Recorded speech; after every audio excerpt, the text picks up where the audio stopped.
Good morning. It is Thursday, March the 13th of 2025. The time is 8:07. Another pleasant start here in north central Wisconsin at our downtown studios at the corner of Washington Street and North 3rd Street. Currently fair skies and 27 degrees. I am Chad Holmes. It is the Thursday edition of the Chad Holmes Show. I had to think about that for a moment. Thursday edition as we get towards the end of the work week. Glad you could be with us. Coming up here this morning, we're going to talk about the potential of some severe weather moving into parts of Wisconsin. Will it be here in central Wisconsin as we get into Friday night and Saturday? Well, we'll find out when we talk to our meteorologist, Brittney Merlot, coming up in about 14 minutes or so at 8:21. Coming up in the second hour of the program, we're going to be talking a bit about the teacher shortage in the state of Wisconsin, and not only full-time teachers, but even substitute teachers as well. We're going to be talking to a guest that has ideas on how to close that gap in terms of teachers. So we'll talk about that coming up in hour number 2 as well. Also, at the end of the program, we will give Ian another opportunity with his number for the day quiz. 2 out of 3 so far this week. Off to a good start, so we'll do that. We'll talk to Ian later on, but good morning to you, Ian. Good morning, Chad. Because we don't want to wait any longer, because a man that's been very busy the last couple of days, host of Up North News Radio from 6 till 8 a.m., and the man behind a terrific event last night in Madison, Mr. Pat Kreitlow, joining us. Pat, good morning. Good morning. Good morning. Good morning from Studio A2 here at the Civic Media headquarters in Madison. A lovely little broom closet that they have here. Actually, I'm trying a virtual background for the first time here. So that's the photo you see behind me is from the theater last night where we held the event. So at least I look like I'm in a theater and not being interrogated. Before we talk about actually what occurred there, I mean, it was their first Up North News live event. Yes. Like, how did it go? How do you feel about it now that you got through it? Because I know there had to have been a lot of pressure involved in it to try to put this all together. How do you feel now that we're past it? Grateful, because it went off without a single hitch. There were several hitches in the preparation for it. We'd had panelists who committed and then they had to beg off for one reason or another. So we were moving people around, finding new people. The search for facilities took a little while before we worked out something with the Overture Center across the street from us here in Madison. But then once that was all nailed down, the people who organized it, who set it up, made it so much easier for those of us who executed it and got it broadcast across the Civic Media Radio Network, got it streamed worldwide on social media platforms. And yeah, it went off perfectly. And as I said during the show here, I feel like, as people mentioned to me afterwards, I feel like we covered the real issues that a Supreme Court deals with more so than what you see in all the political ads and the mailers and everything else, things that would actually impact a voter. So I was very grateful for all the folks who helped us take that different, more realistic lens to a Supreme Court election. Did anything surprise you? Because obviously you go into it, you have great knowledge, you're following this very closely, you put together the program. Did anything that came out during the course of those 2 hours surprise you, or something that you did not know or learned? Yes, there were two surprises. One was big, one was mild, but even more noteworthy. The big one for me was something I never brought up in any of my notes, but it came up multiple times during the event. And that was, not only will this Supreme Court election determine the fate of things like public education in Wisconsin, reproductive health care rights, the economy, the environment, but the fact of the matter is, fair maps are on the ballot on April 1st. Because if Brad Schimmel wins and conservatives take control of the court once again, the Republicans in the legislature and the justices on the court will do whatever they can to bring back gerrymandered maps and rig elections for, however many years to come.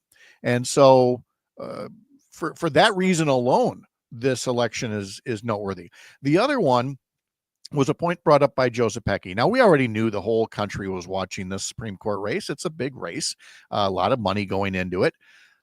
But when Elon Musk decided to put millions of dollars into this race and hopefully help win a lawsuit that he has filed here in Wisconsin that would help his company Tesla, the fact of the matter is, as Joe Zepecki pointed out, Wisconsin voters are now the first ones in the country since President Trump took office to cast ballots and say enough to President Trump and to Elon Musk.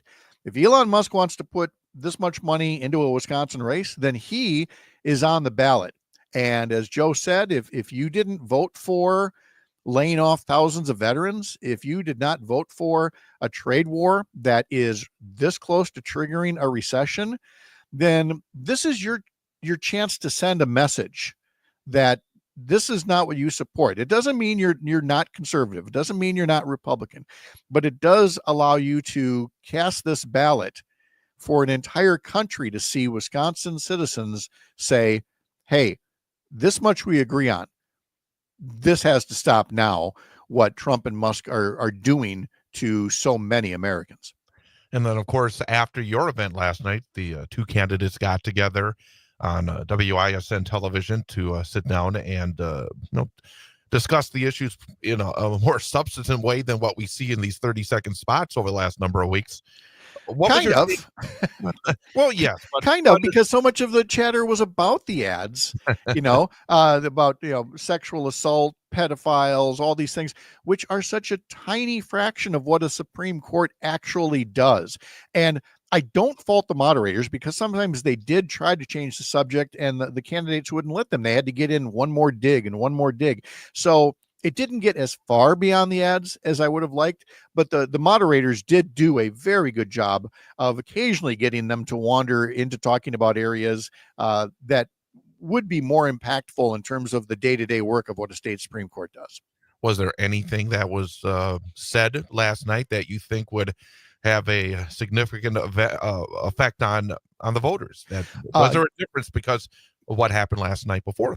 Yeah, there were definitely things there. For example, when Brad Schimmel said he would vote for the constitutional amendment that's on the referendum. Yes, we have another constitutional amendment referendum on the ballot on April 1st, and this one would enshrine voter ID into the state constitution. And he talked all the time about election integrity, voter integrity. When you hear the word integrity, just drop in the word suppression instead, because that's what they mean. That's what voter ID is ways to suppress people, to keep them from voting, to discourage them from voting. And Brad Schimmel is for all of that. Brad Schimmel did not allay any concerns that he might be for a complete and total abortion ban in Wisconsin.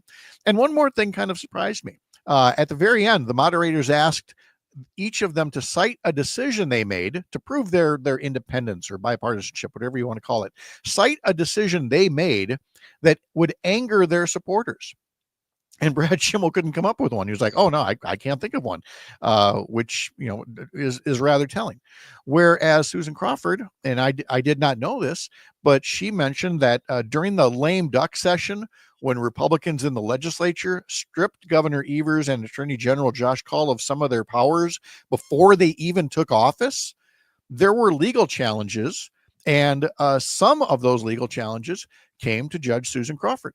And she rejected the challenges. Not that she agreed with them, but to the letter of the law, she said the law is what it is. These bills were passed properly, and that change in removing powers was something that she did not go along with the challenge of it. That would surprise people. I would hope in a pleasant way, that you want judges that are going to uphold the law, and then you vote for legislators who will then change the law so that you can't have that kind of mischief that Republicans love to play with our Constitution and with our state statutes.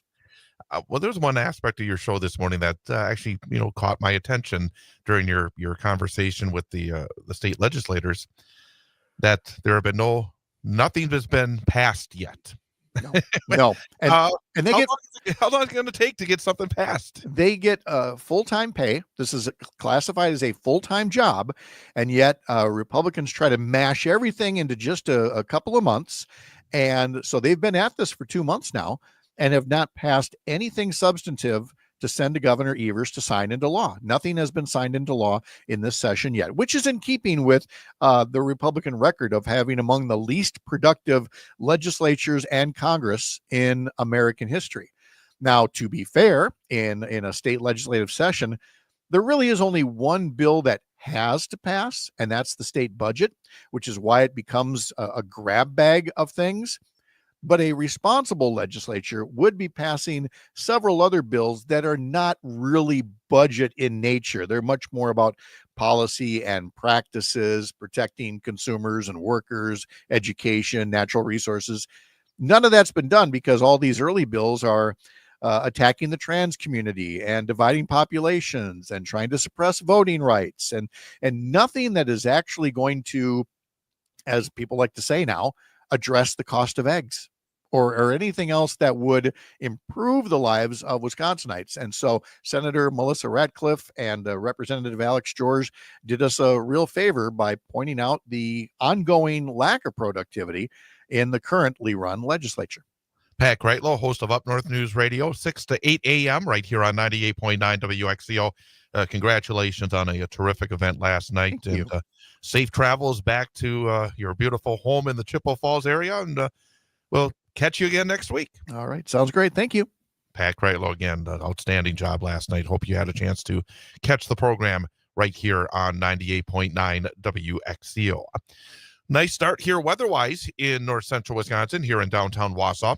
Fair skies, 27 degrees, but there's some interesting weather moving into the area in the next couple of days. So we're going to find out from our meteorologist, Brittney Merlot, coming up next. Chad Holmes Show, 98.9 WXCO.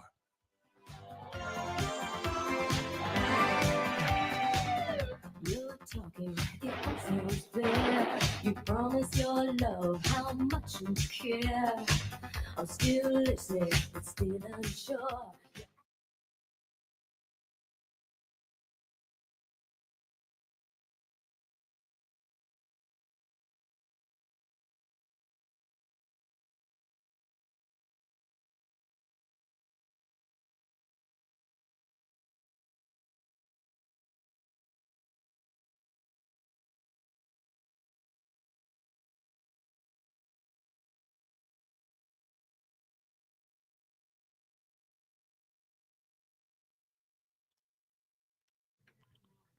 Good morning, Brittney. Good morning. How are you? Are you feeling any better?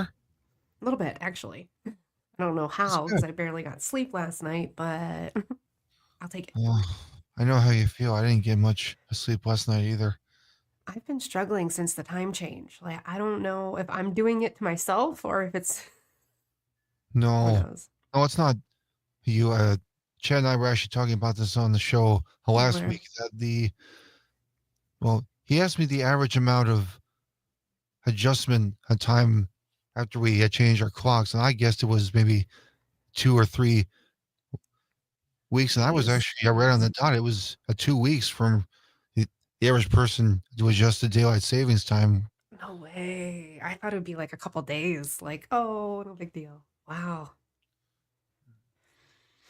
I mean, it's understandable. I mean, it throws your sleep schedule off, and then you get to reset your morning routine.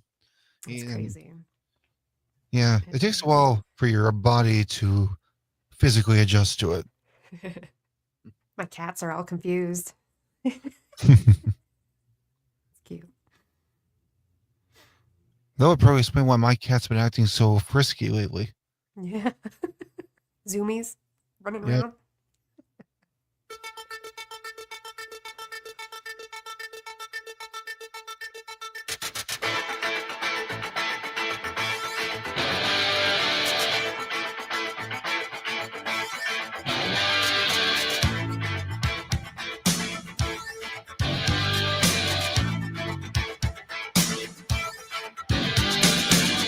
Step right up and don't be shy,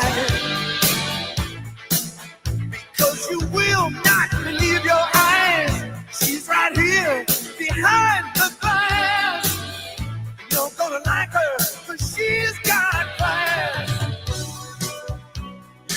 Welcome back, Chad Holmes Show, 98.9 WXCO. Online at WXCO.FM. Mobile devices and Alexa by searching WXCO and on the Civic Media app. The time is 8:22, and again, a very pleasant, calm start here in downtown Wausau. Taking a peek off to my right, see the sun is shining, the barely no wind. I don't see the branches moving at all on the tree right outside our studio. Temperature in the upper 20s. And to find out about a more interesting weather forecast over the next couple of days. Been calm so far this week. Been very interesting this week. But things are going to change up just a bit. And the person that's been keeping an eye on it is our meteorologist, Brittney Merlot. And Brittney, good morning. Good morning. Are you ready for some wild Wisconsin weather? Woo! I think we are. We can't change it, right? Just, I guess the question is just how wild is it going to be? Because you've been talking, it could be some, for the first time this spring, we're going to get that spring-like, even summer-like weather where during the course of a storm, you can get some lightning and thunder and all sorts of, the stuff you get when it gets warmer. And it sounds like we're going to get a dose of it coming up in the next couple of days. We're going to have everything. If I were to compare this to a roller coaster ride, I would say this is the Raging Bull at Six Flags or something, because, woo, we are taking a huge climb up a massive hill, and we're not even to the top yet. Today, we are beautiful, sunny, gorgeous, dry, calm winds, nothing going on. We've got high temperatures reaching those low 60s today, which again is still 20 degrees above our average high. So fantastic day today. And then we'll put a little icing, little cherry on top tonight. There's a total lunar eclipse happening. So we'll be about partly cloudy skies at this point from midnight to 3 a.m. If you go outside and take a peek at the moon, it is going to be crossing through Earth's shadow, and it's going to cast a red hue on it, which was why they call it the blood moon. So that's happening tonight. And then by tomorrow morning, we're going to start to rumble. I'm literally talking about some thunderstorms tomorrow morning too. Okay, so we're going to wake up. It's going to be mostly cloudy. We could see some early morning storms around 7 a.m. or so. These are not going to be strong to severe, but they are going to rumble. It is going to put down a little bit of rainfall, and they could have some small hail with them too. So that'll be early tomorrow morning. Then throughout the day, it's going to be warm. It's going to get muggy. It's going to be a windy day too. Winds are going to be whipping at 30 miles per hour. Dew points are going to hit the low 50s. We haven't felt that kind of humidity and stickiness in quite a while. Now, that's not oppressive, but it's going to feel different than what we've been feeling the past months. So high temperatures will reach 70 degrees tomorrow. So when you have all of that heat, that moisture, that warmth, instability, I mean, the warm front's pushing through in the morning. That's what's sparking up the morning storms. And in that night, probably around 9, 10 o'clock, it's going to push into the western parts of the state, and it's going to start to fire up some strong to severe storms. They should get the worst of it, and it should weaken as it comes towards us. This doesn't mean it's not going to pack a punch. I mean, this is a big line. It's probably going to have some strong wind gusts with it, approaching 60, maybe even 70 mile per hour gusts, which could do damage to these trees. I mean, they're just barely hanging on out there. They're still kind of dry, dead vegetation. So power outages are definitely going to be possible as we go into Friday night. This should hit our area around 11 to midnight-ish. So this is tomorrow night, 11 to midnight-ish. Again, heavy rain, hail, damaging winds, and there is a risk for tornadoes. Now, that does stay much further southwest, but I'm not going to say it's not possible here. So just keep an eye on it before you go to bed tomorrow night and see what's going on with this strong line. But We are here in central Wisconsin in a marginal risk from the Storm Prediction Center. And as the system moves through, after it passes, the cold front moves in. Saturday, we're looking at a little bit cooler, into the low 50s, light rain out there, overcast kind of day. Then Saturday night, it switches to snow because we are dropping cold. We're going to go below freezing Saturday night, so into early Sunday morning, it's going to be frigid. And then Sunday afternoon, our highs only climb to the mid to upper 30s. That's where we should be for this time of year. And it's only one day. It will be sunny, but I'm telling you, we could pick up a couple of inches of snowfall, maybe around 1 to 2. So hopefully that sun will melt it off on Sunday. But wow, we're going through everything from thunder to rain to snow to sunshine to extreme warmth to cold to everywhere. So we're in for a ride. And I Welcome to imagine Wisconsin, where the temperatures are made up and the seasons don't matter. Right? You don't like the weather today? Just wait a day and it'll change.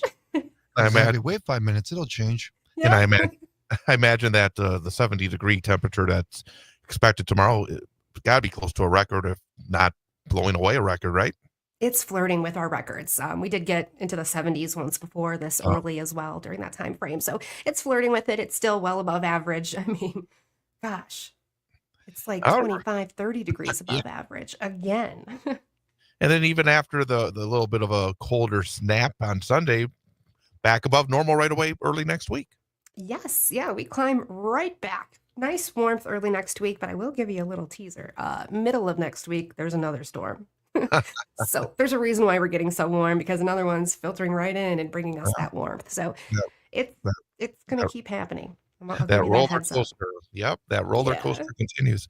All right, what are the details again for this very interesting forecast? Sure. Bright, beautiful, sunny, calm, comfortable today. Highs in the low 60s. Will become cloudy by tomorrow. Few thunderstorms are possible in the morning. Those should be weak. It'll be a warm, muggy, nice day tomorrow. Highs hit 70 degrees, but it will be cloudy. Then we've got those strong to severe storms rolling through tomorrow night, probably around 11 to midnight or so. Rain, hail, damaging wind gusts. Maybe a tornado might squeak out of that.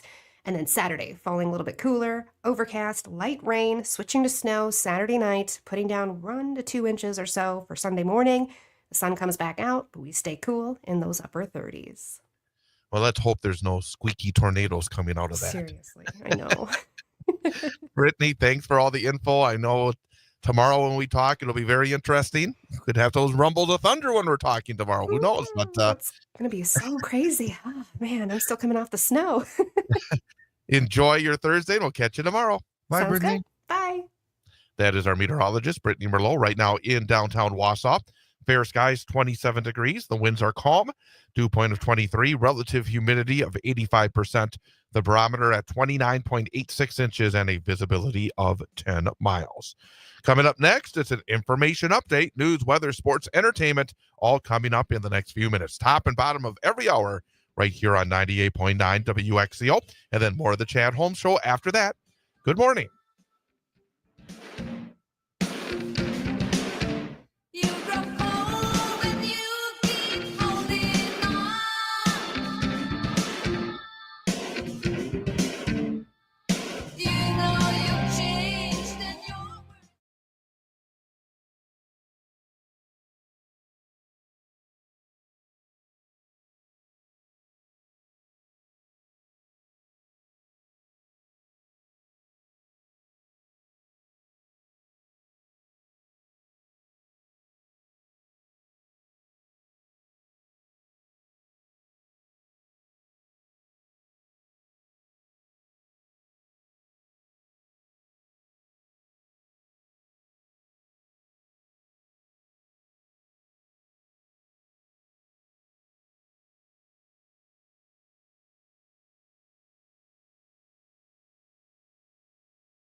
Chad Holmes Show, 98.9 WXCO.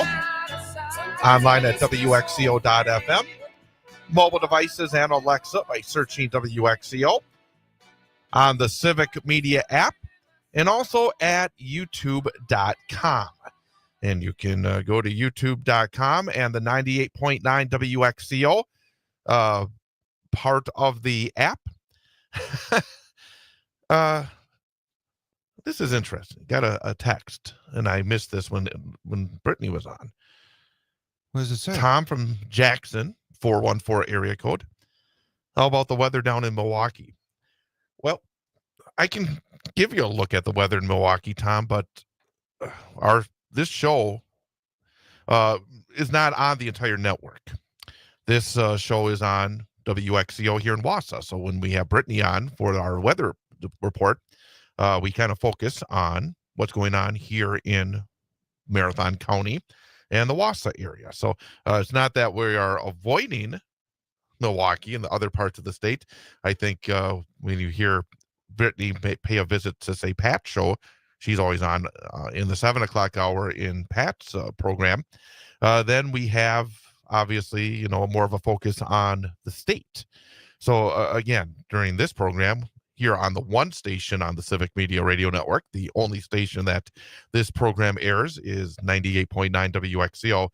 We focus on the Wausau area. So again, we're limited with Brittney, so we focus on what is happening here in this part of the state. So again, thank you for the text. And if you out there would like to have a question or a comment or something you'd like to talk about, you can join the show by calling or texting as well. 715-382-9297. That's 715-382-9297. 715-382-9297. You can call or text with that number. Also, if you have the Civic Media app, you can just open up the 98.9 part of the app and then be able to click on that and be able to call or text us as well. Well, last night, as we touched on earlier with Pat Kreitlow, there was the one debate, and I hate the term debate. I think it's more along the lines of a joint appearance, because if you think about what a debate is, if you go back to when you were in school, what was a debate? What we see on television for a presidential candidate or a Senate candidate or a state Supreme Court candidate is not a debate. It's a joint discussion where moderators give some topics and they either talk about what they're asked or they go off on a tangent. But the idea of it being a debate, I think, is a little bit off. But last night, it was held at Marquette University Law School in Milwaukee, moderated by WISN Television 12 in Milwaukee. And it was rather feisty. And it's not surprising, because when you look at the commercials that we are seeing for this race that concludes on April Fool's Day, April the 1st, with the election, it's been a rather nasty few weeks since the commercials started rolling in. A lot of commercials and a lot of money has been spent. But basically, right early on in this discussion, the candidates started taking jabs at each other. Schimmel noted towards the beginning of the debate that he would look at cases objectively and that he wasn't rooting for any team, which is just ridiculous when Schimmel has been basically for his entire career a right-wing partisan and who has been rooting for the Trump team for the last number of years. Crawford replied that he was, quote, paying good lip service to the principles of impartiality and open-mindedness. Crawford added throughout this campaign, he has taken issues on cases pending before the Wisconsin Supreme Court. He had made remarks about the state's 1849 law that bans nearly all abortions and criminalizes providing an abortion. She appeared to be referencing reporting where Schimmel suggested the 1849 law was valid and that there was nothing in that law that made it invalid. She said, this is not the kind of open-mindedness that we expect from judges. It is prejudicial to the parties in that case. Schimmel then came back and argued that his remarks were being taken out of context, saying that he was asked if the 1849 abortion law was valid. And he said the answer is, and was, It was passed by 2 houses of the legislature and signed by the governor. That means it's a valid law. But what I said next was there was a real question as to whether that law reflects the will of the people of Wisconsin now and today. And pressed on whether he saw the 1849 abortion law as valid, Schimmel repeated that it was a validly passed law, but added, I don't believe that it reflects the will of the will of the people of Wisconsin today. So, so Crawford came out swinging, to say the least, at Brad Schimmel. Also, it was brought up during the course of the discussion, the man, the myth, the legend, one Elon Musk, because Elon, as you well know, is somebody that's, I will say this for Elon Musk. He is adding to the Wisconsin economy. Spending all this money on the state Supreme Court race, I say this tongue in cheek, but he is spending a lot of money here in Wisconsin. Maybe you should get a vacation home as well. There's a lot of great places. You can come during the summertime. Maybe Elon get a vacation home. Add again to the economy here in Wisconsin. Seriously, though, Elon Musk was somebody that they talked about at the debate last night. Judge Crawford repeatedly invoked the name of the Tesla CEO and Trump advisor. The man either is leading Doge or not leading Doge, depending on the day of the week and what Donald Trump and his minions are saying. Elon Musk America PAC. I love how these names are always like patriotic. America PAC. Yeah.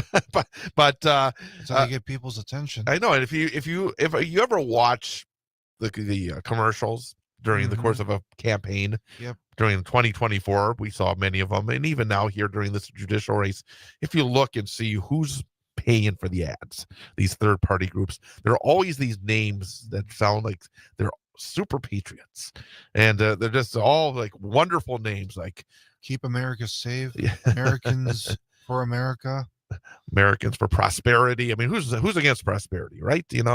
But you must have a think tank that just comes up with all these names and just puts them on a list. That's right. And I will say as well that in Congress, they often will name bills in the same way. It's almost like, you could have a bill that's going to, throw people off their assistance, and they'll make it sound like it's the most wonderful thing in the world. It wouldn't surprise me if President Trump had tried to pass an act that said the American Greatness Act.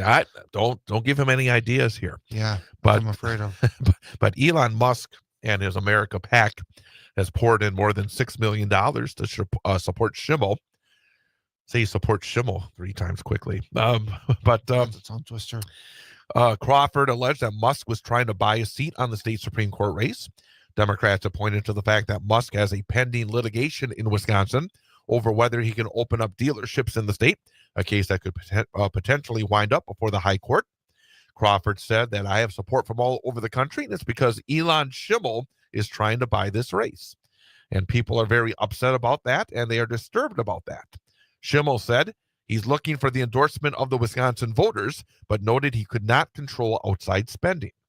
We're not allowed to coordinate with outside groups. I haven't solicited that money from them. They made this decision on their own to support my campaign, and they decided what their messaging looks like without any assistance from me. So, and it's like what Pat Kreitlow was saying earlier in the show, is that, Mr. Musk has put so much money into this judicial race that he could actually be on the ballot himself, which is what we don't want. The thing about it as well is, and not just in this race, but in other races, at what point will it get to be too much? And I think it's been way, way past too much, but Agreed. In terms of significant change, because it just feels as though, again, the pillars of our democracy are shaky because of the opportunity for a handful of the super rich. And whether you're somebody that is putting a lot of money into far-right conservative causes or into progressive and liberal causes, it should not be the case of one person being able to buy their voice, to be able to buy a bigger voice in the issues that are facing our area, our state, our country.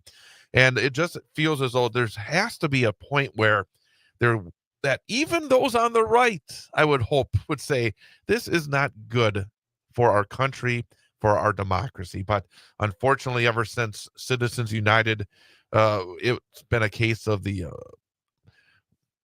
door's been wide open. All the money that you can possibly put in there, and it is hurting our country significantly. I don't see it. I mean, everybody talks about there's not going to be any change over the next number of years with the current state of affairs in our politics and in our courts. But I am very fearful if we continue for another decade or 2 decades or 3 decades of this kind of spending, and it's not going to be backed off. One thing we have noticed in every election cycle, we set new records. We set new records. We set new records. That has to change in some way. But unfortunately, with the way the law is, with the way that the courts are set up, with the way that our legislatures in the state at the state level and the federal level are, unfortunately, does not appear that is going to change anytime soon. And people like you and I just don't have the same voice as somebody like Mr. Musk or any of the other super rich. And again, we also don't have the same amount of money as they do. Well, that's it. We can't afford to pay for these ads. That's we why were talking about this last year. Is that the amount of government spending on the political ads alone was just outrageous?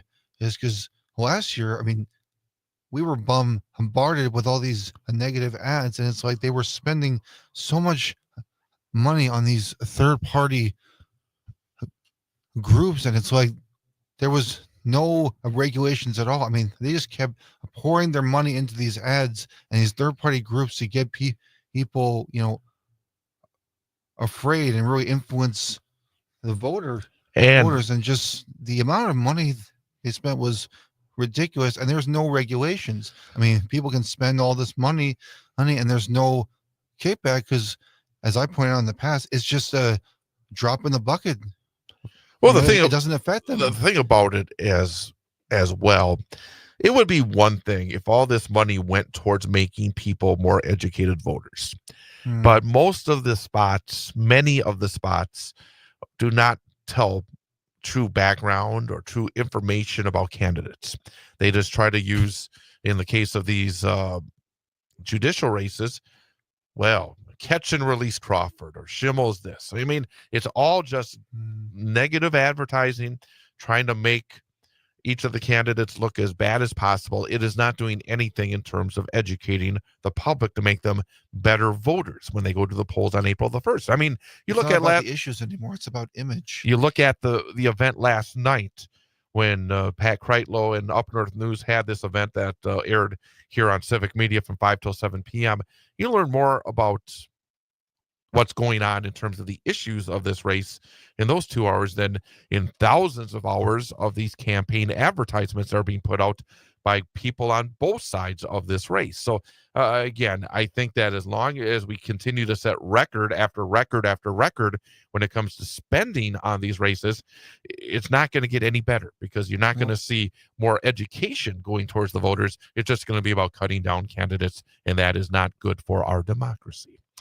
No, it is not. The time is 8:49 here on this Thursday morning, getting towards the weekend, and another very pleasant start here in north central Wisconsin. Very calm conditions, temperatures nearing 30 degrees. We're going to take a quick time out, come right back. Chad Holmes Show, 98.9 WXCO.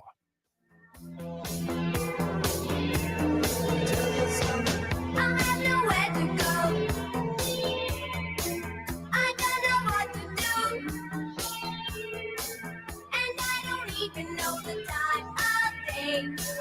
I guess it doesn't matter anyway. Life is so strange.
Chad Holmes Show, 98.9 WXCO, online at WXCO.FM, mobile devices and Alexa by searching WXCO, and on the Civic Media app.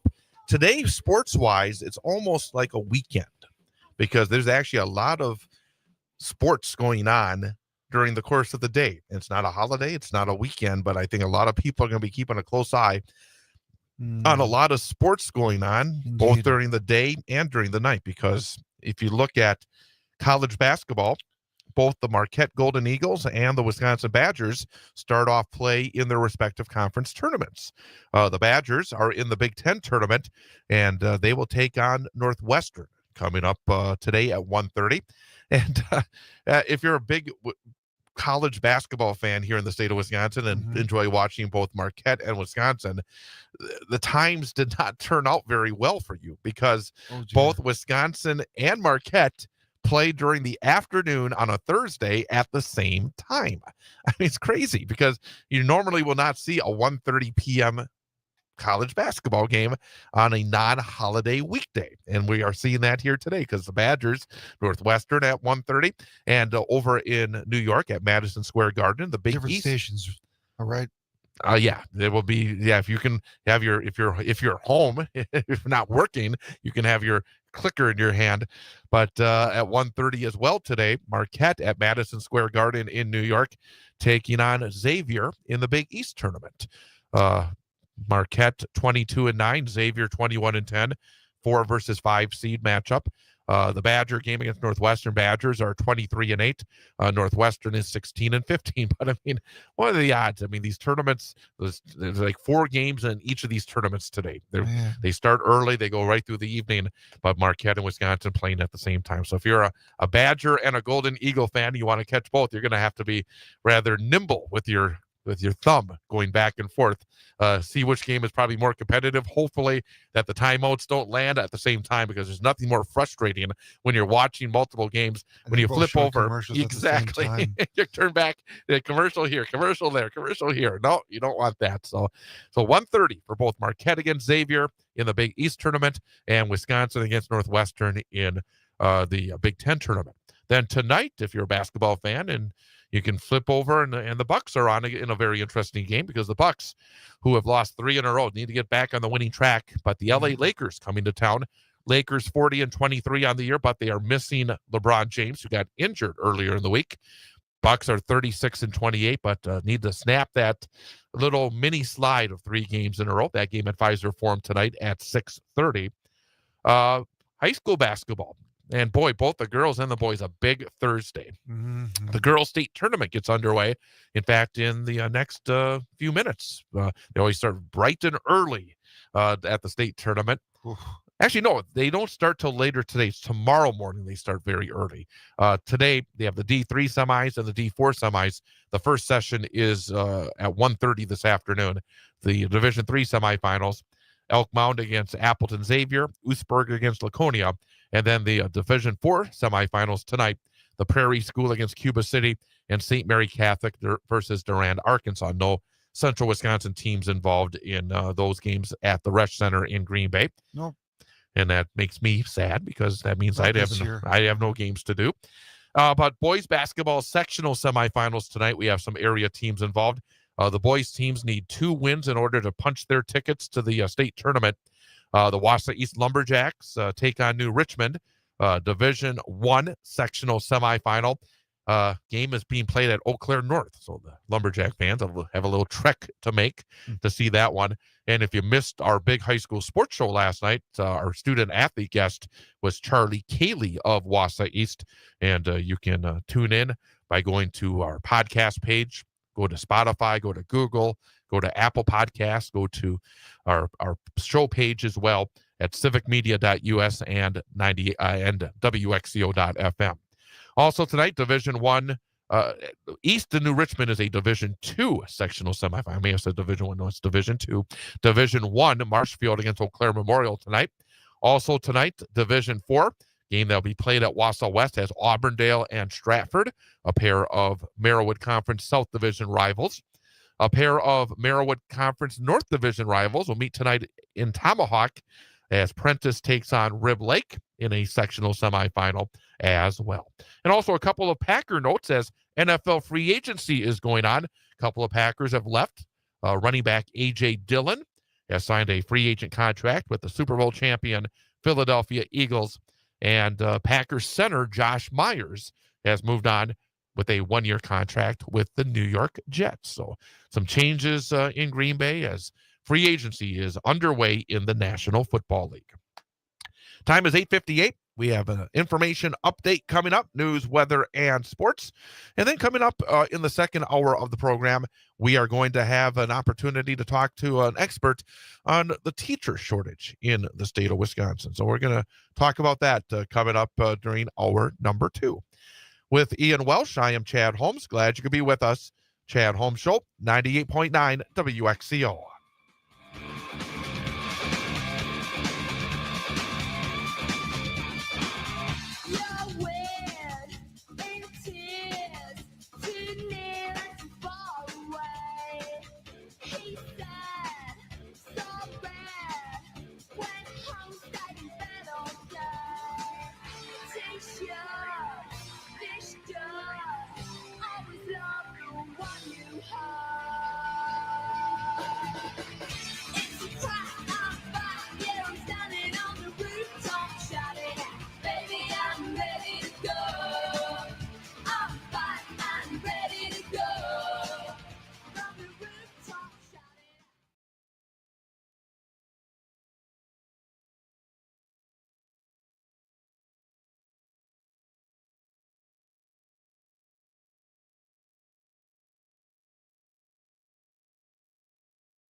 All I need is a TV show, that and the radio. Down on my luck again, down on my luck again. I can show you some of the people in my life. I can show you some of the people in my life. It's driving me mad. Just another way of passing the day.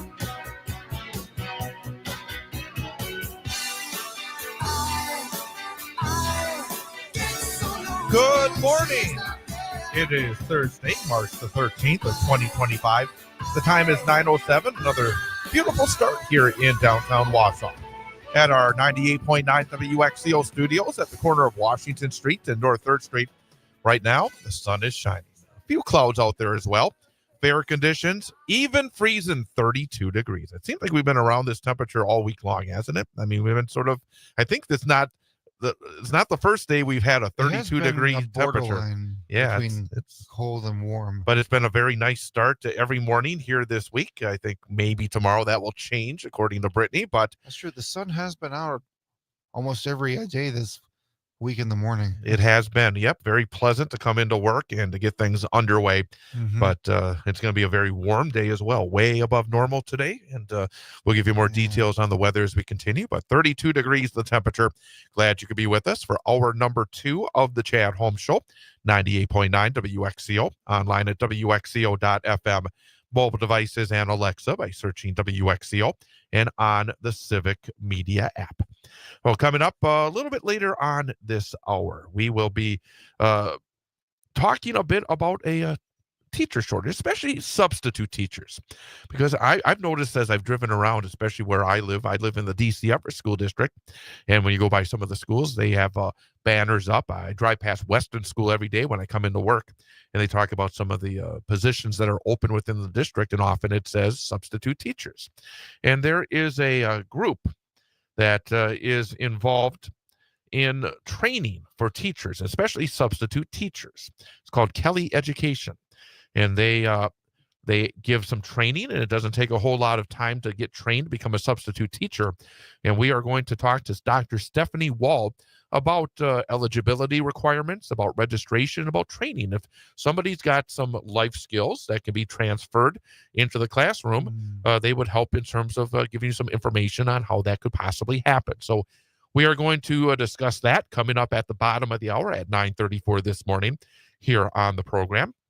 And Teachers are a very important role. And that's something that, and again, it's like, and it's not just the full-timers as well, because often there are a need for substitute teachers and maybe somebody that has different backgrounds and different job skills. So we're going to learn a little bit about that coming up at 9:34 this morning. That's good.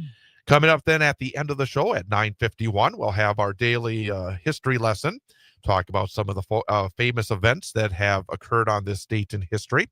Also talk a bit about some of the famous folks celebrating birthdays, and also have our look at some of the special events that are being acknowledged today. Mm-hmm. And then, of course, we will wrap things up with our number for the day quiz. And the person that takes the number for the day quiz is the one, the only, Ian Welsh. And Ian, good morning. Good morning, Chad. Actually, because Thursdays we talked to Pat Kreitlow in the first segment of the show, so we have a very brief hello to you. We didn't really have a chance to go into anything deeply. It was a busy first hour. It was a busy first hour, and but it's good to have you here. Anything going on with you that's interesting? Anything keeping you busy these days? You're still waiting to hear about the casting for the show that you tried out for, Anastasia, right? As I mentioned a couple of days ago, the waiting a period after the audition is the hardest part, because it's not just well, Sundays when they actually have the callbacks for certain actors they like to come back, and I did not receive a callback, so I won't be actually hearing anything until a Tuesday. So we got a little bit of a longer wait. I've been trying to pass the time, just keep my mind occupied these last few days. I get outside, read my book, just do fun things to keep my focus off the anxiety of the casting. How much competition is there? Because you were talking before the auditions that there are a lot of folks that had signed up to audition. Were there a lot of people there? There were two options for the auditions. You could either sign up to do an in-person audition, or if you weren't able to do that, you could also send in a video audition to the director as well. And I don't know how many video auditions were sent in, but the number of people who signed up for the in-person auditions, last time I checked a couple of days ago, I did an official count after the auditions were over. It was 65 people. Oh, wow. And how many people are in the cast, roughly? Well, I was talking to Brenton a weeks ago before the auditions happened, and he told me that he was looking for a cast of about 35 to 40 people. So I think he has plenty to choose from. I don't know, he might make the cast a little bigger, which I'd be okay with that. I mean, it is a very heavy ensemble-based show. So I think if you wanted to, have a bigger cast, I think he is perfectly capable of doing that. And I know that he and his production team have a lot of difficult choices to make, because just based on the audition I was at, I mean, there is a lot of talent, especially in the Wausau area, because a lot of people on the signups I know from previous shows, and they are incredibly talented. And there's also a lot of people I did not know, which is a good thing, because it's nice to get, a lot of unfamiliar people introduced to theater and, showcase their talents and give them the opportunity to, grow and expand their skills. So I'll break a leg to all those auditions, and good luck on the callbacks on Sunday. And then in about, 4 days, I think we'll be very intrigued by the final casting results. Well, I got to tell you, that is just incredibly impressive that you have so many people that want to be part of it. I mean, that to have that many people want to audition and to put themselves out there and be part of this, it is just fantastic. We talk about it so often that we're very fortunate to have the number of choices, whether you're somebody who wants to be a performer, somebody who wants to be backstage, somebody just wants to be in the audience. So many wonderful organizations and also wonderful programs. And in fact, as we were talking about this, and I don't know if he's out there tuned in or maybe not, but Marshall Deloney, right? And last week when I was in Madison, late last week, I was covering because I was down there for the show on Friday morning. I'd left after the show on Thursday. He had sent me a note that they have their musical coming up, All Shook Up, from April. And he was asking about whether or not you get some of the performers on this program. And I said, oh, absolutely. I'll get back to you on Monday. And I just realized I haven't got back to him yet. Fortunately, the show isn't until mid-April. So I'm going to, as soon as the show gets done today, I will be getting back to him. Let's have some cast members from All Shook Up on the show. Yep. So we're going to do that. So if Marshall's out there, I apologize. I let that slip right through my fingertips here. It's been a busy week so far, but I'll definitely get right on that. Also, of course, coming up at the end of the show, I said it. Yes. You will be doing the number for the day quiz. You already have a passing week. It's nice. 2 out of 3. It's nice when you don't have to pressure yourself here late in the week. You already know you have a passing week, but now you're just trying to add. Well, you've got the cake, the way I look at it. A successful week. But you have the cake. The cake is a passing week. The icing on the cake then is having a winning week and a record week. That's right. So we're going to try to add a little icing today.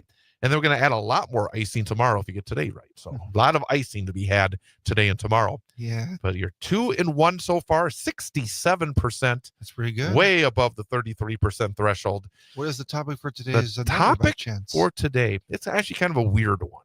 And it's going to be a weird one when you find out the exact number and what it means. But the topic is pencils or a pencil. You can look at it either way. A pencil. The topic is a pencil. So we're going to go a little different today. Well, that should be an interesting It's number. not something that's really deep, but it's just I found it interesting. So we are going to do that Nothing coming wrong up with that. at the end of the show. Also, last night was a fun night because I was at the Wausau West hockey banquet. Yeah, And I how always did it go? It went really well. It's so much fun. You got all the team members and coaches and the parents and the trophies. And when you have a successful year, you have the trophies. They had a sectional championship trophy, and it's always fun because you have the tables set up because there's you can grab something to eat and you sit down. And then you have the main table, and they always have the seniors sitting at the main table. It's like the dais. And you honor the seniors, especially because they just finished up their career. But they were wonderful young men, wonderful folks involved with the program generally, great coach and a great coaching staff. And it was really nice. They said some nice things about me and it made me embarrassed. So that was nice. But generally, it was such a fun year to make it to the state tournament. It's so hard to get that far. Obviously, you want to win it all. But in the end, you get to the state tournament. That is just an incredible accomplishment. And the Warriors did that for the first time in 6 years. And then last night to be able to be part of that celebration was outstanding.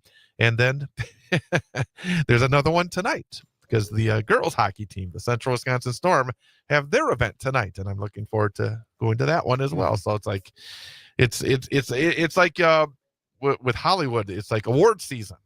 You go to the different awards events, but it was so much fun last night. I really was appreciative of what Wausau West hockey did, and looking forward to seeing the Storm tonight and Wausau West boys basketball on Sunday. So it's like a wonderful time. Time is 9:18. Is 9:18 a wonderful time? Is that a good time? See, in the morning, I think that's a pretty good time. It is a good time. So we're going to take a time out. Come right back. Chad Holmes Show, 98.9 WXCO.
Hello there, this is James. Melissa, Chad, and Seth, inviting you to come work with us. Civic Media is looking for a full-time sales professional to work with existing and new broadcast and digital media clients. we're a fast-growing company that offers competitive wages, benefits, a relaxed working environment that focuses on quality of life and includes a team of support to reach our shared goals. Join us in continuing what we have done for 80 years. Be a part of the community, put into the community, celebrate community. find out more by contacting Chuck Gennaro at 715-935-8030 or email chuck.gennaro@civicmedia.us. All inquiries are confidential. Civic Media Incorporated is an equal opportunity employer, and we look forward to you joining us. Hey, Wisconsin, it's construction season, and the Wisconsin DOT wants to help you safely navigate work zones. Check 511wi.gov or download the app for road work or closures on your route. Know before you go with 511 Wisconsin, sponsored by the Wisconsin DOT.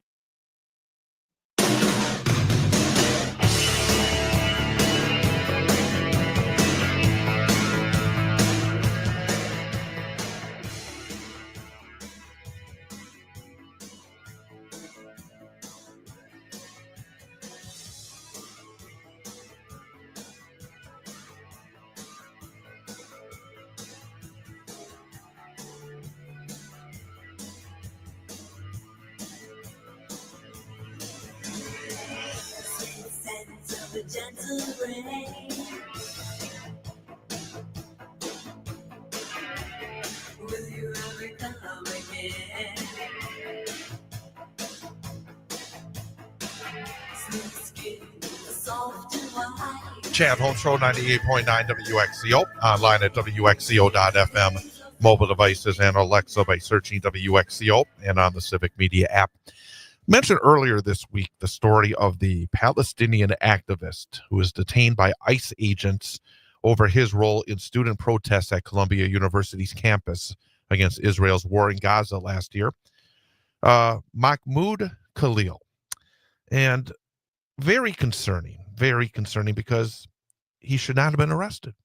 It is a personal vendetta and a reach beyond the law by Donald Trump, his ICE agency, and others.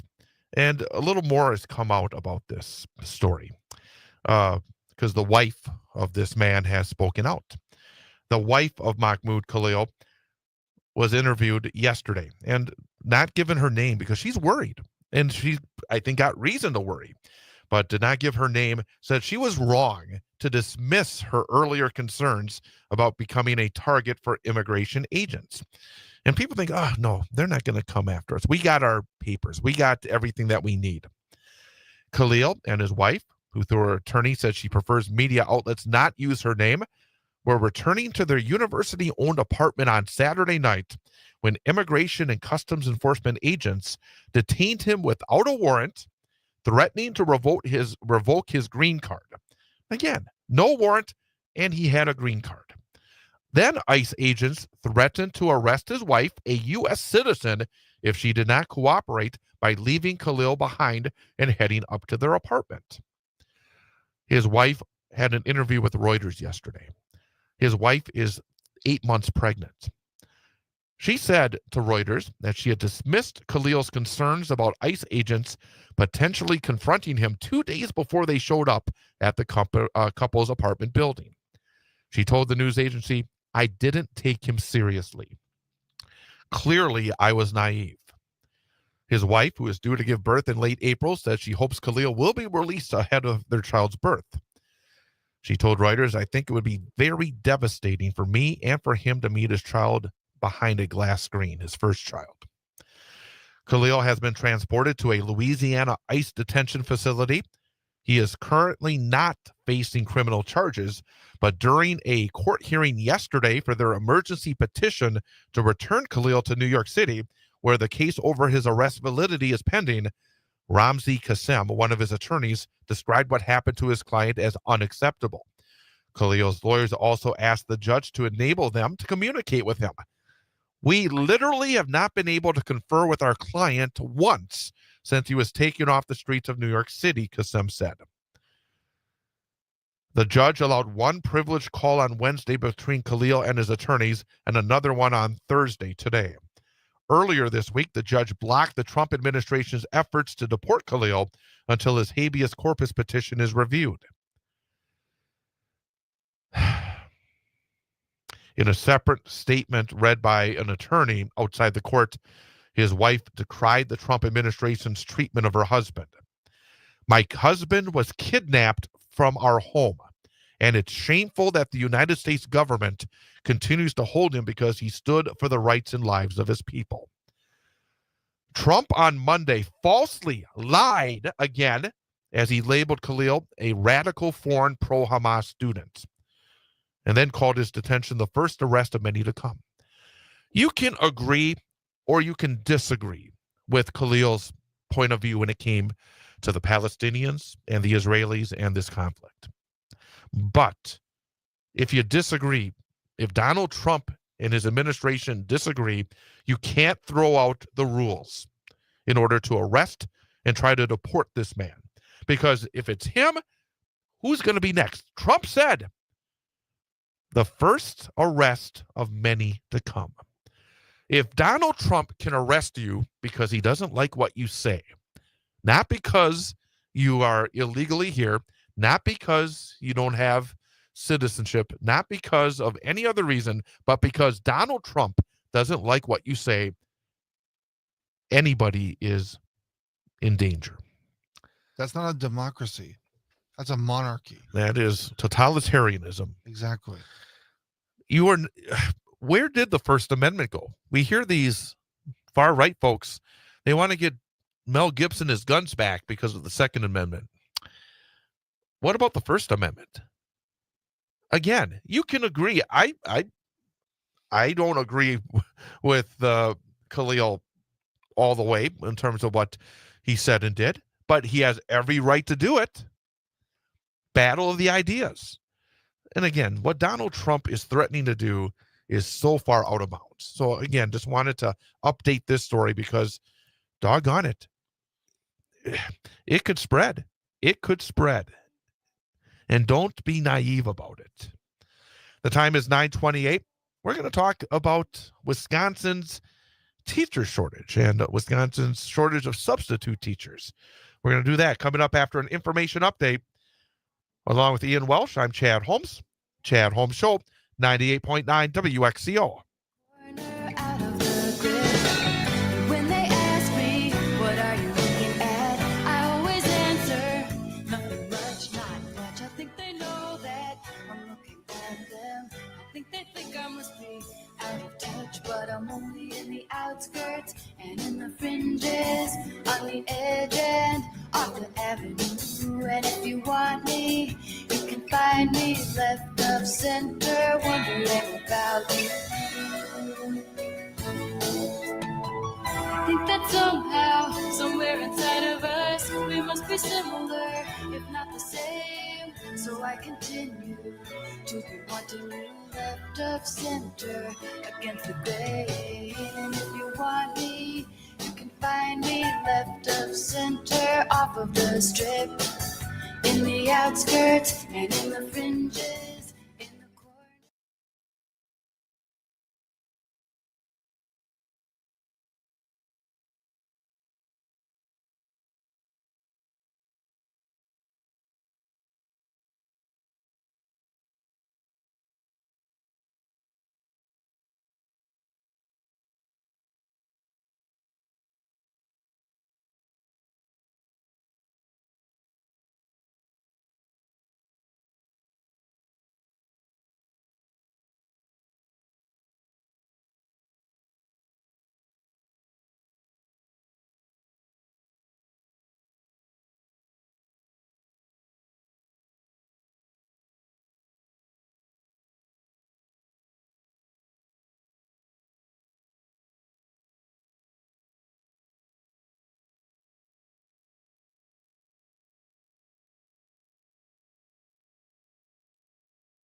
Good morning, Doctor.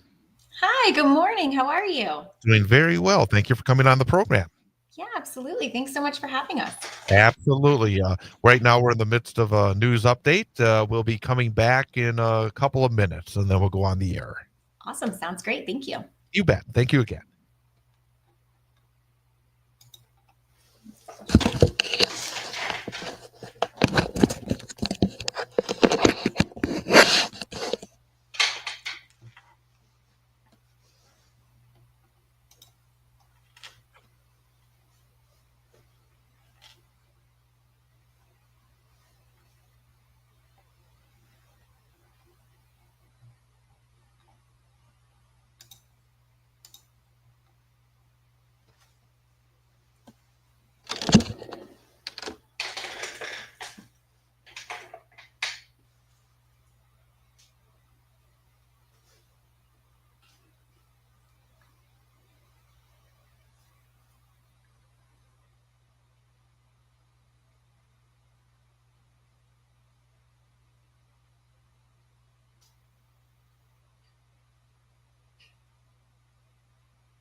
When I was young, it seemed that life was so wonderful, a miracle.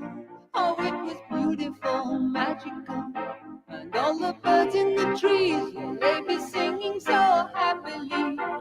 Oh, joyful. And welcome back, Chad Holmes Show, 98.9 WXCO, online at WXCO.FM, mobile devices and Alexa by searching WXCO, and on the Civic Media app. Right now, we're going to talk about something that I mentioned earlier, that sometimes when I'm coming into work, and I live in the D.C. Everett School District, you'll go by some of the schools, and you'll see signs that are asking for some workers, the job openings, and one of which often is substitute teachers. And generally, a lot of districts around the state looking not just for substitute teachers, but teachers as a whole. And to talk a little bit about this issue and about what can be done, we are joined by Dr. Stephanie Wall, who is the Director of Learning at Kelly Education. And Dr. Wall, first of all, thank you for joining us this morning. Yeah, thanks so much for having me. It's a pleasure to be here. Absolutely. Let's talk about the issue itself. For generally about teachers and an issue we've heard about teacher shortage, and then also specifically about the aspect of that substitute teachers. How big of an issue are both of those right now? Yeah, having teachers in classrooms is really important, right? And we've definitely seen an increase in teacher vacancies over the last few years. There's some indication that that's settling down a bit, but with our students having, a lot of learning loss that's occurred over the last few years, any day missed is really an important day. And so the focus on having really high quality substitute teachers in the classroom when teachers are out is now more important than ever before. And the role of the substitute teacher has changed quite a bit. We might all remember being young and, the teacher was out and they'd roll in that video or that TV on the wheelie cart and everyone thought it's going to be a great day. And, students today, they just don't have the time for that kind of experience. We really need them to be learning and taking advantage of the school day, whether the teacher's out for one day because they're ill or attending a wedding or out for a few weeks. So that's really where we're focused on, is making sure that we have the best quality person, most prepared person to keep learning going when teachers need to be out. The idea of becoming a substitute teacher, who does that? Because obviously I would think the number, if you wanted to be a teacher, you'd want to be a full-time teacher. Who goes into substitute teaching? Who do you work with your organization? That's such a great question. We really see folks from a lot of different walks of life, whether you're maybe entering into the workforce or maybe you're retired and maybe you were a teacher and you want to come back, but maybe not with as many responsibilities and obligations. So really anyone that cares about students, cares about learning, has the potential to be an outstanding substitute teacher. The real impact from the person doing the work, I think, is the flexibility that substitute teaching can offer. There aren't many well-paying positions where you can kind of pick and choose the days that you work, how often you work, or the amount of flexibility with your work. And so when you pair that flexibility with the good compensation that we are seeing in your state for substitutes alongside of that, impact for students, it's really a great opportunity for folks that are looking for a more flexible work kind of situation.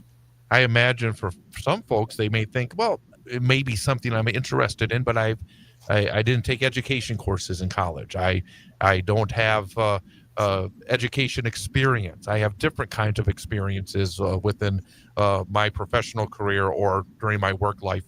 What do you tell those folks?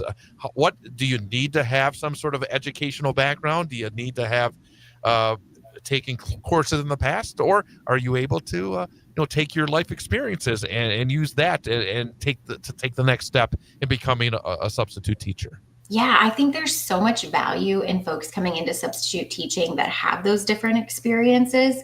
And I will say that your state has done an excellent job in making sure that those individuals, maybe they don't have any teaching experience or education experience, they are required to take additional training. So everyone in the state must have at least an AA degree to be a substitute teacher.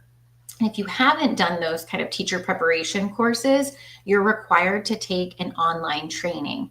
And so we are now one of the approved providers to deliver that online training. But it really does make sure that whomever is in the classroom, whether they were coming from business or, another field, they know what it means to be a substitute teacher, what the requirements are, the expectations, and how best to support students. That you mentioned an AA certificate. Is that correct? Yes. So the associate's degree, kind of the first 2 years of college are really what the state is looking for at the entry level for substitute teachers. Mentioned that, and again, we are talking to Dr. Stephanie Wall, Director of Learning for Kelly Education. And I guess I should ask, Kelly Education.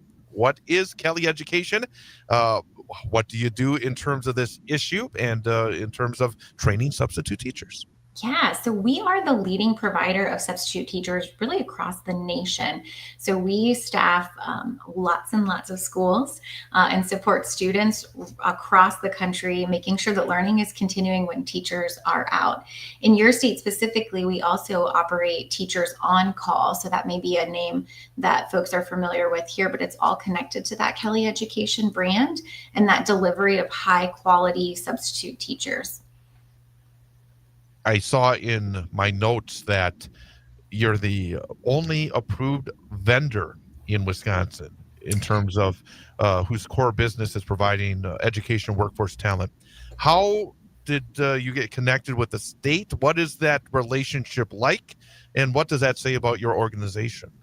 Yeah, I think that's so important because, there are some other providers on there, but we're the ones that really have substitute teaching at the core of what we do. And we're offering our training not only to our employees, but to anyone in the state that wants to purchase it and go through it. And I think what that means is that the folks in Wisconsin are going to get training that's really going to help them do a good job being a substitute teacher. It's not theoretical. It's not just kind of based on books and research. This is based on research, but also based on our practical experience delivering substitutes across the country and in the state of Wisconsin. And so I think that's a really important call out. I think it's also important to mention too, that relationship with the Wisconsin Department of Education and Instruction. They had some requirements for their training to make it specific for the state of Wisconsin. And I think offering something that really meets your students' needs. So you get the great benefit of kind of that general best practices in substitute teaching, but you also have that kind of tailored approach to Wisconsin, I think adds a lot of value. So we were able to go through their evaluation process, they have a full rubric that kind of identifies, like, does your content really help prepare folks? Does it meet our expectations as a state? And we are able to move through that process and become an approved provider, which we're pretty proud and excited about. Especially because folks can take our content, whether they choose to work for Kelly Education and a Kelly school district or another partner or another school district. Let's kind of delve into what folks maybe whose interest is piqued would go through in order to go through this program. What do you provide? What are the what is the process, I guess? Where do you start if you're somebody that says, hey, I'm interested, I want to take that first step? What is the first step? Yeah, I would check out the Wisconsin DPI website to kind of just get a high level overview about what are the requirements. But what you'll learn there is that you do need that kind of associate's degree level, and then you'll likely need some kind of training course. And so if you are interested in going down this path, I encourage you to take the training. It's a great way to see if the role is going to be a good fit, if you're going to enjoy that work and knock out one of those requirements right there off the get-go. And so you can access our curriculum from the state's website or also through visiting www.substituteteachingpathways.com. You put our curriculum right in your little shopping cart and you can start today. It takes folks really not too awful long to get through. It is about 8 hours of content, which is what we think is really necessary to feel prepared and ready to do this important work. But you can go as fast or as slow as you like. It's all online for our content. So you have that flexibility, but that doesn't mean it's necessarily easy, right? Because we really want you to understand what it takes. So I think our content is really very engaging. You're not going to fall asleep when you're going through it. And so lots of real life examples, anecdotes, and relevant content for this kind of post-COVID world that we're all living in. We know schools have evolved a little bit. Students have evolved a little bit. And I think one of the biggest differentiators for us is that as an organization and through our content, we are preparing people for that reality, not for a reality of 20 or 30 years ago of substitute teaching. I know that people always wonder as well in terms of a training program in order to become eligible to become a substitute teacher is the cost factor. What is the cost factor? Is it something that would cost a lot of money for somebody to be trained and then be able to take that step to actually get into the classroom? Yes, so there are some costs associated in the state of Wisconsin for becoming a substitute. And so you do have some different options there. Regional offices offer like an in-person option, which sometimes is a little bit more expensive, but the online options are about $39.99. And so we're offering our solution right now at the introductory price of $39.99. So that's the investment that you're making and the time it takes to go through the content to get started. When you look at the folks that have come through your program, is there anything that is common to them? Do you see people from certain aspects of life? Do you see certain age groups? Is there any patterns to folks that decide that, hey, they want to get into substitute teaching? We really do see folks from all walks of life. And, we have the benefit of seeing those folks come and work for us in some cases. And what I can tell you is that no matter where people are coming from. When they're going through our training, they're feeling more confident and their performance has been measurably better, which I think is really powerful, because my belief is that if you feel good doing the work that you're doing and you're effective at it, you're going to keep doing it and stay engaged. And so I think that just really speaks to kind of solving that teacher vacancy problem at a very high level, no matter where you're coming from. So When you have an opportunity to be in a classroom with kids, I can't imagine there'd be much better. I mean, I'm fortunate to work with some kids in my work, and it just seems like a wonderful opportunity to maybe just get your foot in the water a little bit, to find out a little bit more. Because as I said, I do see here in this part of the state sometimes announcements looking for substitute teachers, and I think it would be a great opportunity to maybe find out exactly what whether or not you have that, what it takes. I mean, this is a great way to start, isn't it? yeah, totally. And you can try, like you're indicating here, you could try different things as a substitute, right? Like you're not committing to third grade for the rest of the school year. You know, you could try working in a third grade classroom or kindergarten classroom or high school, and get kind of a sense of where you find the most joy and the most impact. So that's one of my favorite pieces of that flexibility that doesn't always get called out, but I think there's a lot of value in that variety, and dipping your toe in the water, as you said. And finally, again, for folks who want to get more information about Kelly Education or anything else that we've been talking about here, where should they go? www.substituteteachingpathways.com. Absolutely. And we will put that link on our show notes as part of our podcast so people can link to that and find out more information there. So again, very, very interesting. Again, thank you, Dr. Stephanie Wall, Director of Learning at Kelly Education, for joining us this morning. Thank you so much. It was a pleasure.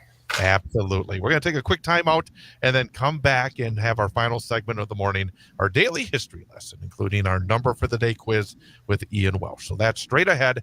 The time is 9:48. Again, a beautiful start here weather-wise in north central Wisconsin. Temperature up into the middle 30s. Plenty of sunshine. Chad Holmes Show, 98.9 WXCO. There was not another soul in sight. Only you, only you. So we walked alone. Though I knew that there was something wrong. And a feeling that feels so strong about you. Then you gazed up at me, and the answer was plain to see. 'Cause I saw the light in your eyes, in your eyes. Don't be I just never would suspect a thing.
And welcome back, Chad Holmes Show, 98.9 WXCO, WXCO.FM, mobile devices and Alexa by searching WXCO, and on the Civic Media app. It is the 13th day of March of 2025, day number 72 of this year. 293 days remaining in this year of 2025. And a number of famous events have occurred on this date in history. In 1639, Harvard College was named for clergyman John Harvard. On this date in 1961, Mattel introduced the Ken doll. On this date in 1987, Bryan Adams' Heat of the Night became the first commercially released cassette single in the United States. On this date in 2002, not one of the high points of entertainment on television in our lifetimes. On Fox's Celebrity Boxing, Tanya Harding beat Paula Jones, Danny Bonaducci whipped Barry Williams, and Todd Bridges defeated Vanilla Ice. On this date in 2012, Encyclopedia Britannica announced it would no longer publish printed versions of its encyclopedia. On this date in 2020, African-American Breonna Taylor was shot and killed by police officers executing a no-knock warrant on her apartment with a battering ram in Louisville, Kentucky. And on this date in 2023, Ruth E. Carter became the first Black woman to win 2 Oscars. Carter, who in 2019 became the first Black person to win the Oscar for costume design for her work on Marvel's Black Panther, was recognized for the film's sequel, Wakanda Forever. Some famous folks are celebrating their birthdays today. The terrific actor William H. Macy is 75. Actor Dana Delaney is 69. Adam Clayton of YouTube is 65. Of YouTube. No, Adam Clayton of U2 is 65 years old today. Emil Hirsch is 40. George McCabe is 33. Skier Michaela Schifrin, record skier, 30 years old today. And if you out there celebrating your birthday, happy birthday to you from all of us at 98.9 WXCO. Happy birthday. Some special events being acknowledged today. It is Donald Duck Day. Donald Duck Day, because March 13th is Donald Happy Birthday, a scene in the 1949 short film. There's also a Donald Duck birthday on June the 9th, because that's when he first appeared on screen in The Wise Little Hen. Donald Duck is one of my favorite classic Disney characters. But yeah, March Him and 13th. Goofy. Yeah, March 13th, 1949, the short film Donald Happy Birthday appeared. Also, today, it is Ken Day, because it's the anniversary of the Ken doll. It is Chicken Noodle Soup Day. Oh, always a good thing to have when you're sick. It is Ginger Ale Day. Also a good thing to have when you're sick. It is No Smoking Day. It's a good way to avoid getting sick. It's just not smoke. It is Registered Dietitian and Nutritionist Day. They help you to avoid getting sick too. It is Canine Veterans Day. So I guess dogs that appeared were members of the armed forces in some way. Yeah. You know, because there's some dogs that are part of the armed forces doing some things to help the armed forces. It is Good Samaritan Day as well. So those are the special events going on today. Now it's time for our number for the day quiz. We give Ian Welsh 3 choices each and every weekday, 2 of which are incorrect, 1 of which is right. Based on the math, he should get 1 out of 3 right, 33%. So anything above 33% for the week is a passing grade. Anything below 33% is a failing grade.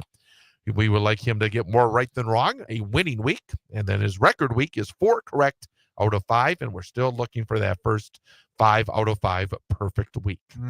So far this week, he is 2-1, 2 right, 2 wrong, 2 right, 1 wrong. That's right. So 67%. He has already clinched a passing grade for this week.